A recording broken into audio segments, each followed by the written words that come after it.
Hello students, welcome to सावल GK classes. कैसे हो आप लोग सभी। मेरा नाम है दीपक कुमार और आज की इस वीडियो में हम लोग शुरू करने जा रहे हैं एक नए मंथ की जीके।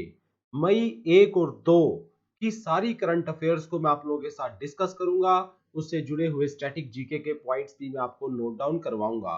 सो एज यूजुअल हमेशा की तरह अपनी कॉपी तैयार रखना, सब इंपॉर्टेंट पॉइंट्स को आप लोग नोट डाउन करते रहना। अगर आप लोग इस चैनल पर नए हो तो सबसे पहले चैनल को सब्सक्राइब करो, बेल आइकन को क्लिक करो और इस वीडियो को अपने दूसरे दोस्तों के साथ भी शेयर करना। शुरू करते हैं हमारे सेशन के सबसे पहले क्वेश्चन के साथ। Who is the current coal minister of India. भारत के वर्तमान समय में कोयला मंत्री कौन है, ये आप लोगों ने मुझे बताना है। भारत की ज्यादातर बिजली सबसे ज्यादा अगर पैदा होती है तो वो कोयले से होती है। मतलब पानी से भी ज्यादा, न्यूक्लियर से भी ज्यादा, थर्मल से भी ज्यादा, सोलर से भी ज्यादा, सबसे ज्यादा एनर्जी जो है वो कोयले से पैदा होती है। और कोयले से पैदा होने वाले प्लांट्स को हम लोग जो है थर्मल पावर प्लांट बोलते हैं। तो भारत के जो कोयला मंत्री है उनका नाम है श्री प्रहलाद जोशी। श्री प्रहलाद जोशी। आप लोग जानते हो पूरे विश्व के अंदर कोयले की पैदावार करने वाला जो नंबर 1 देश है वो है चाइना। चाइना सबसे ज्यादा एक्सप्लोर करता है कोयले को जमीन में से। और भारत में प्रहलाद जोशी जी इसके मंत्री हैं। इनफैक्ट भारत की सरकारी कंपनी भी इसमें डील करती है जिसका नाम है कोल इंडिया लिमिटेड। कोयला जो है वो एक सेडिमेंट्री रॉक होती है। जैसा कि आप लोग जानते हो कि चट्टानें 3 प्रकार की होती है। एक इग्नियस रॉक, एक होती है सेडिमेंट्री रॉक, एक होती है मेटामॉर्फिक रॉक। इन तीनों में से ये सेडिमेंट्री चट्टान कहलाती है। कोयला खास तौर के ऊपर कार्बन से बना होता है और चाइना में सबसे ज्यादा निकलता है। कार्बन के साथ दूसरे तत्व इसके साथ हाइड्रोजन हो सकता है, सल्फर हो सकता है, ऑक्सीजन हो सकता है और नाइट्रोजन हो सकता है। एक क्वेश्चन जो मैं आप लोगों से पूछना चाहता हूं, इस वीडियो के नीचे आप लोग सारे कमेंट करना। मुझे बताओ हमारे प्यारे भारत के अंदर वो कौन सा स्टेट है जो कोयले की पैदावार में नंबर 1 है। भारत के अंदर कोयले की पैदावार का नंबर 1 स्टेट, इसी वीडियो के नीचे कमेंट करके आप लोग मुझे बताओगे। सेकंड क्वेश्चन आप लोगों के सामने। विच स्टेट गवर्नमेंट, भारत की वो कौन सी राज्य सरकार है जिसने अनाउंस किया है मैक्सिमम नौकरियां देने का अंडर मनरेगा स्कीम के अंडर। मनरेगा स्कीम के अंदर सबसे ज्यादा जॉब हम लोग देंगे, ऐसा कहने वाला भारत का कौन सा स्टेट है। सबसे पहले मैं आप लोगों को मनरेगा की फुल फॉर्म लिखवा देता हूं, कॉपी के ऊपर लिख लो। मनरेगा को हम लोग Mahatma Gandhi national rural employment guarantee act बोलते हैं। तो Mahatma Gandhi national rural employment guarantee act, MNREGA, इसे मनरेगा स्कीम कहा जाता है।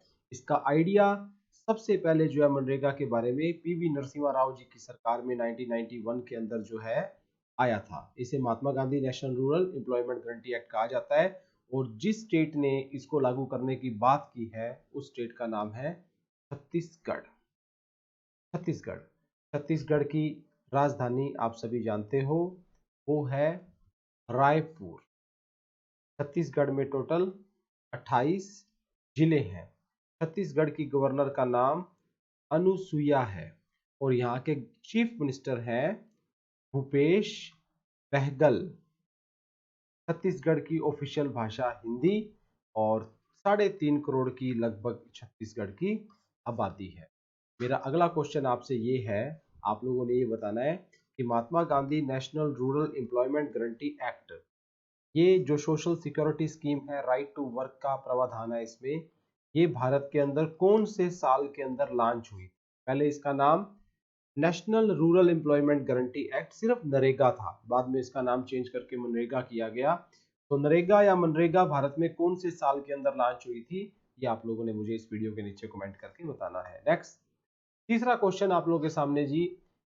Who is appointed as adviser of Google Pay India. किस व्यक्ति को गूगल पे कंपनी का एडवाइजर नियुक्त किया गया है। गूगल पे को सम टाइम जी पे भी कहा जाता है।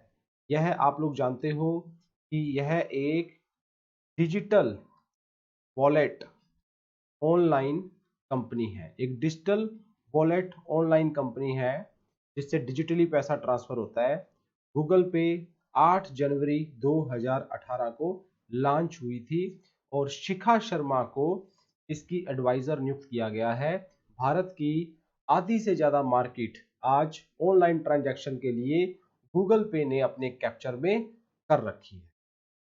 नेक्स्ट, फोर्थ क्वेश्चन आप लोगों के सामने, वो आईआईटी के कौन से प्रोफेसर हैं? आईआईटी के प्रोफेसर हैं टी प्रदीप, जिनको सिलेक्ट किया गया है नाइके एशिया प्राइज 2020 के लिए। ये कौन सी आईआईटी के प्रोफेसर हैं ये आप लोगों ने मुझे बताना है। पर ये जो अवार्ड है जिसे हम लोग नाइकी अवार्ड बोलते हैं, ये अवार्ड दिए जाते हैं किस चीज के ऊपर? एशिया पैसिफिक में, एशिया पैसिफिक के अंदर जो डेवलपमेंट का काम करता है साइंस और टेक्नोलॉजी की कैटेगरी के अंदर, ये आईआईटी मद्रास के प्रोफेसर हैं जिनको इस अवार्ड के लिए चुना गया है। ठीक, साइंस एंड टेक्नोलॉजी की फील्ड में आईआईटी मद्रास के प्रोफेसर टी प्रदीप जी को यह अवार्ड दिया जा रहा है। नाइकी एशिया प्राइज 2020 जो है ये हर साल बांटे जाते हैं जो एशिया के अंदर डेवलपमेंट का काम करता है वेरियस फील्ड के अंदर, उस व्यक्तियों के लिए ये दिए जाते हैं। भारत के इन प्रोफेसर को इसके लिए चुना गया है।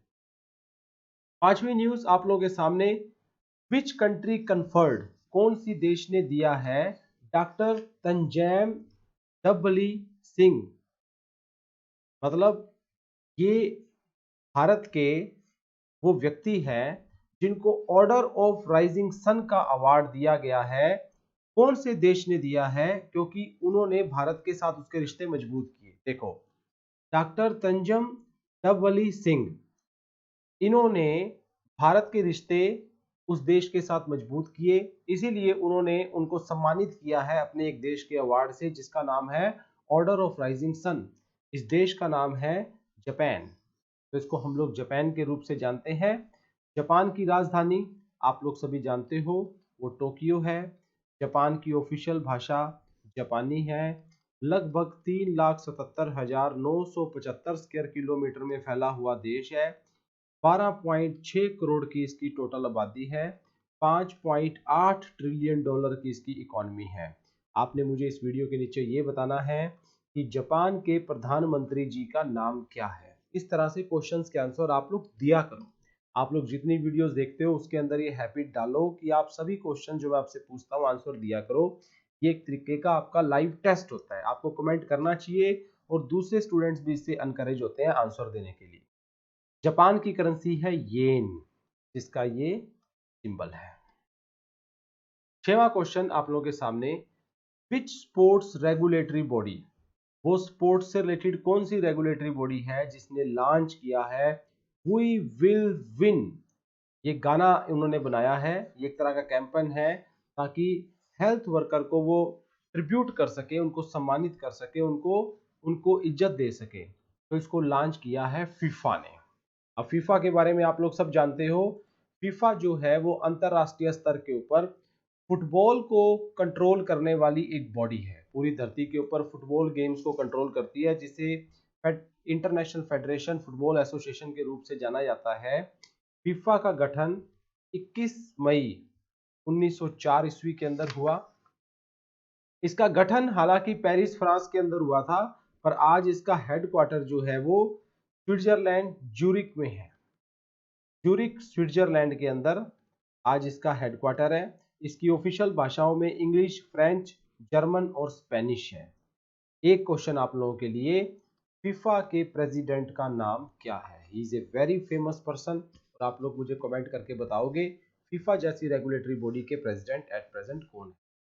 अगला क्वेश्चन सातवां, कौन सा दिन अंतरराष्ट्रीय मजदूर दिवस या श्रम दिवस या लेबर डे के रूप के अंदर बनाया जाता है? तो हम सब जानते हैं 1 मई पूरी दुनिया में इंटरनेशनल लेबर डे के रूप में बनाई जाती है।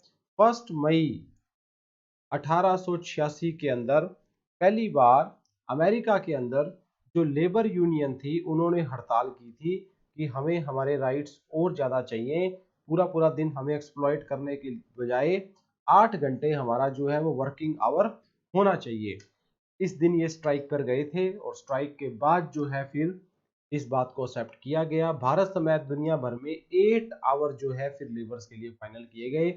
1 मई अंतरराष्ट्रीय स्तर के ऊपर इंटरनेशनल लेबर डे के रूप में मनाई जाती है।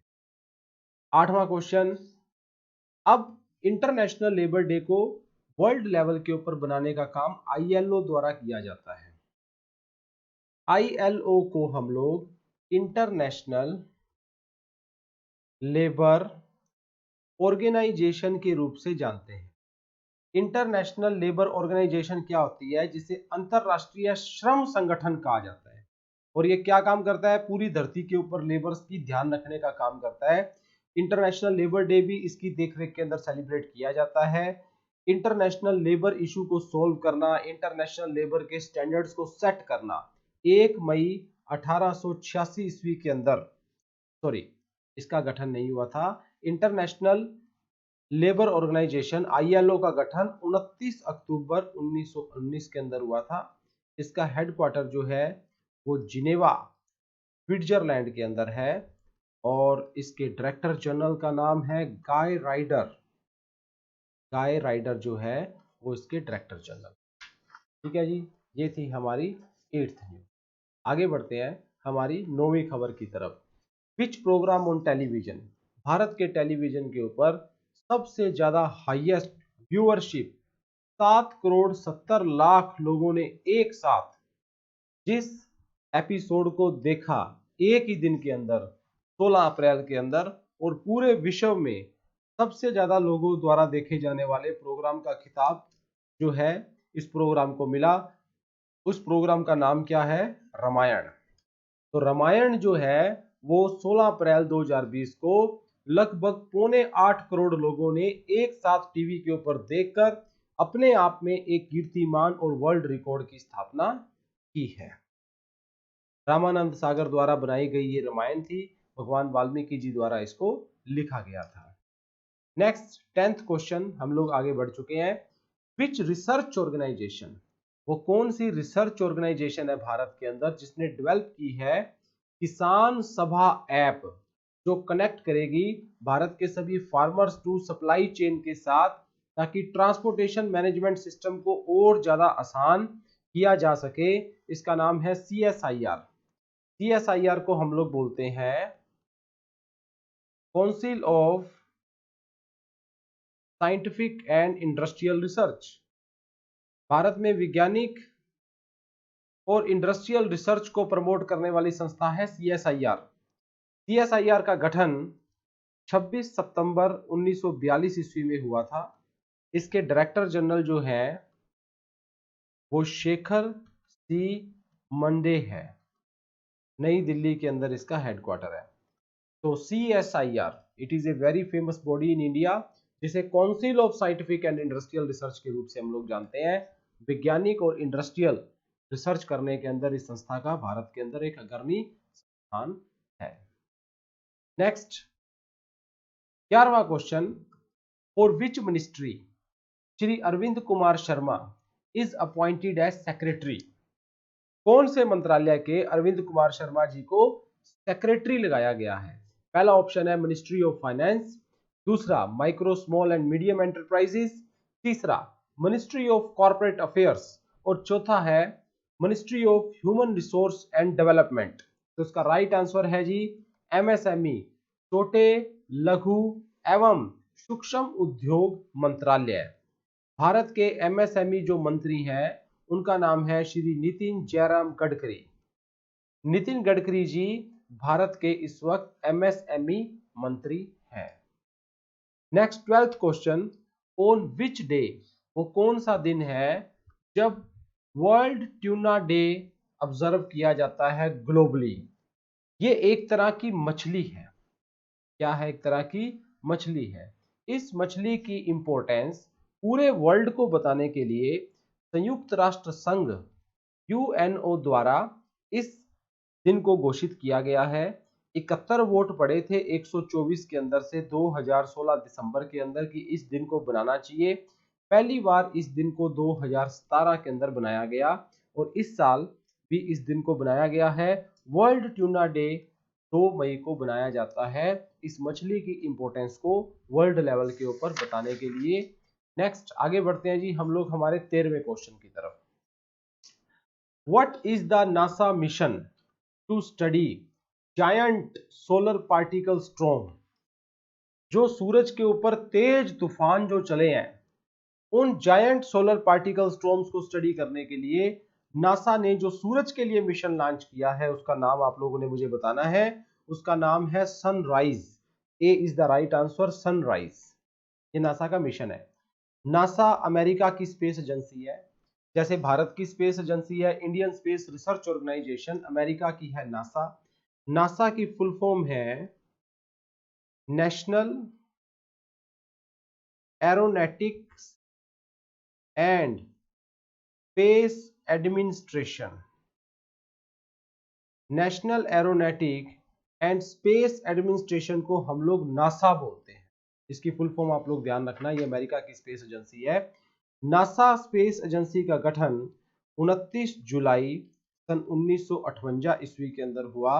इसका हेडक्वार्टर जो है Washington DC United state of America के अंदर है और इसके प्रेसिडेंट है जिम प्रिंस्टन। ये इसके प्रेसिडेंट है। ठीक है जी, ये बात आप लोगों ने ध्यान रखनी है। 13वां क्वेश्चन। आगे बढ़ते हैं 14th क्वेश्चन की तरफ। द वर्ल्ड एथलेटिक चैंपियनशिप को पोस्टपोन्ड कर दिया गया है कौन से साल पे, ये आप लोगों ने मुझे बताना है। तो इसको 2022 पे आगे शिफ्ट कर दिया गया है। पहली बार वर्ल्ड एथलेटिक चैंपियनशिप 1983 ईस्वी के अंदर हुई थी। अगली बार अब जो है ये 2022 के अंदर होगी। इसको ऑर्गेनाइज करने का काम भी वर्ल्ड एथलेटिक्स के द्वारा किया जाता है। वर्ल्ड एथलेटिक्स एक इसकी ऑर्गेनाइजेशन बॉडी है जो इसको कंडक्ट करने का कार्य करती है। अगला क्वेश्चन 15वां क्वेश्चन। अकॉर्डिंग टू गवर्नमेंट, सरकार के अनुसार scientific advisory how effective are homemade mask? जो घरों में बनाए हुए मास्क होते हैं, सरकार की एक साइंटिफिक एडवाइजरी क्या है कि वो कितने परसेंट तक इफेक्टिव होते हैं? 70%।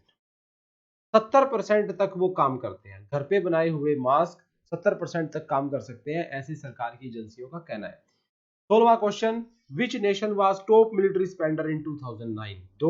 2019 के अंदर 2019 2019 के अंदर मिलिट्री पर सबसे ज्यादा खर्चा करने वाली कौन सी संस्था है, देश है? उसका नाम है अमेरिका। मैंने आपको पिछले लेक्चर के अंदर बताया था वो कौन सी इंटरनेशनल बॉडी है स्वीडन देश की जो इस पर काम करती है। इसी वीडियो के नीचे कमेंट करो, शॉर्ट फॉर्म लिखनी है उसकी कि वो इंटरनेशनल बॉडी जिसने सर्वे किया था कि अमेरिका नंबर 1, चाइना नंबर 2, भारत नंबर 3 है। 4वां question. The US presidential election, America के जो प्रेसिडेंशियल इलेक्शंस है उनको शेड्यूल कर दिया गया है कौन सी तारीख को ये कराए जाएंगे? तो इसका राइट आंसर है जी 3 नवंबर।